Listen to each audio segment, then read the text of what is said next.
Oke, selamat sore Bu. Perkenalkan nama saya Bona Maril Panjaitan dari Prodi D3 TK2 dengan NIM 035. Nah, di sini saya akan menerangkan soal nomor 1 yaitu di Kota Bebras ada 4 jalur kereta api dimulai dari stasiun A, B, C, dan D. Ada juga 3 stasiun transit T1, T2, T3 yang memungkinkan penumpang pindah jalur. Tantangan Bebras Jojo akan pergi ke Ibu. Ia berganti kereta hanya sekali saja. Dari stasiun pemberangkatan mana ia berangkat? Pertama, nah di sini saya menjawabnya D.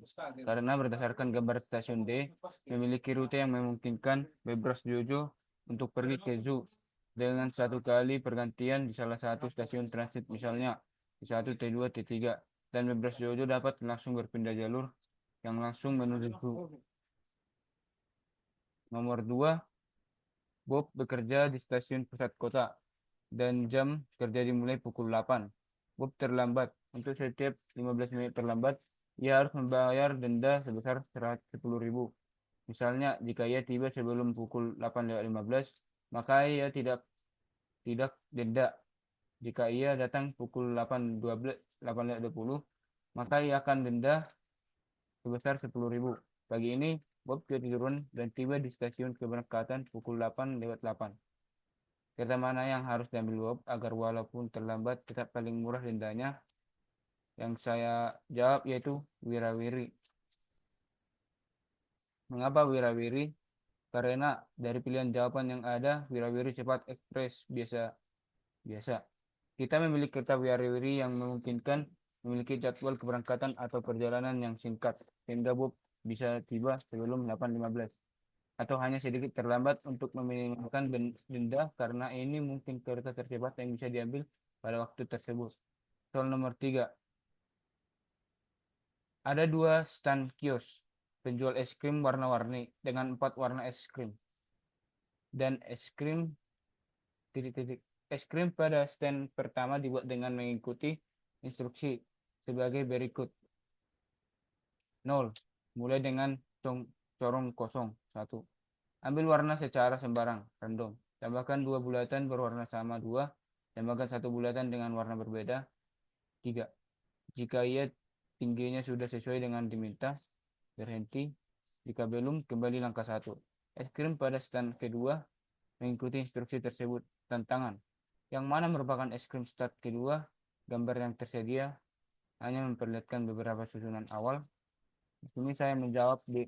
Karena susunan es krim di opsi B menunjukkan warna yang lebih acak dan tidak mengikuti pola berulang, seperti instruksi dari stand pertama. 4.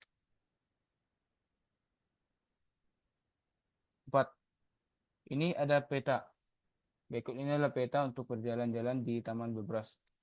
Lingkaran hijau melambangkan pohon dan garis coklat melambangkan jalan. Perhatikan bahwa huruf yang sama dapat dipakai melambangkan pohon. Trayek dari pohon F ke pohon B dapat ditulis sebagai F, D, E, C, A, B. Pada suatu hari Minggu, ada 2 keluarga jalan-jalan di Taman Bebras. Trayek keluarga Amir adalah B, A, A, A, A, C, E, D, E, E, D, A. Trayek keluarga Badu adalah F, D, C, D, A, E, A, D, E, D, A. Tantangan. Asumsikan bahwa kedua keluarga tersebut berangkat bersama dan berjalan dari satu pohon ke pohon berikutnya. Waktu tempuh dari satu pohon ke pohon berikutnya selalu sama. Berapa kali kedua keluarga tersebut bertemu pada pohon yang sama? Nah, di sini saya menjawab mereka tidak pernah bertemu. Alasannya karena jika kita melihat pemetaan perjalanan mereka berdua, kita melihat bahwa ketika mereka berangkat bersama dan masing-masing menghabiskan waktu yang sama untuk bergerak dari pohon ke pohon ane ke ke anemer pohon berikutnya. Maka kita mencatat pergerakan masing-masing keluarga dari lokasi pada saat pergerakan berikutnya. Bisa dilihat melalui jadwal pergerakan peta tentang kemungkinan kali bertemu antara 2 keluarga yang sedang dalam berpiknik tersebut. Soal nomor 5. Bobby si berang-berang memutuskan untuk bepergian dari hampir pada peta. Lingkaran dalam sebuah kota dan sebuah garis adalah sebuah ruas jalan tol dua arah yang menghubungkan kedua kota. Huruf menunjukkan nama kota. Angka menunjukkan biaya yang harus dibayar saat masuk jalan tol yang menghubungkan dua kota tersebut.